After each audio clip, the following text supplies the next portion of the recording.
Bakit kailangang i-document yung journey ng isang tao? Kasi eventually, magiging content creator din naman din sila. Naniniwala naman ako parang halos lahat naman ng mga negosyante, magiging content creator din naman along the way. Sa ngayon, siguro hindi muna sila nag-i-start na mag-content and everything, pero tingkat darating talaga sila sa point na gagawa sila ng content.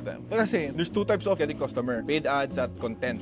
So dun sa content, ayun yung pinaka low barrier to entry, kaya marami nagko-content. Kailangan mo i-document everything kahit wala ka pang intention. Di ka nga magko-content in the future kasi sinasabi mo, hindi ako magko-content. Pero magagamit mo rin naman siya sa memories mo or kapag nagkukwento ka sa mga kaibigan mo, sasabihin nila, bas ka, hindi naman totoo. At least meron kang proof. At ganoon na din sa pag naging negosyante kasi syempre, more on storytelling sa pagiging negosyante. Sabihin mo kung ano yung pinaka-biggest mistakes mo, mga lesson that you learn, ano yung journey mo along the way. Kapag nagkakwento ka nun, marami magsasabi na hindi yan totoo. At hindi mo rin naman sila masisisi kasi wala kang mapakitang pruweba. Ngayon, anong pruweba papakita mo kung memories na lang siya? Kaya nga, buti na lang ako kapag kumukuha ko ng clients before, for the sake of, memories lang, ini-story ko sa Instagram. Kapag sinabi ko na 15 years old pa lang ako, naging milyonaryo ako dahil sa e-commerce, meron akong pruweba para magpakita ng ganun. Kasi meron akong screenshot, video, at meron akong selfie na 15 years old ako, meron akong sariling warehouse, may system, meron akong pinapadala ng mga items and sariling negosyo. At least, meron akong proof. Wala akong content, wala akong pruweba, di ka papakinggan. Kaya you need to document everything for the sake of assurance na rin in the future kung hindi ka man lang mag-content. At least may memories ka.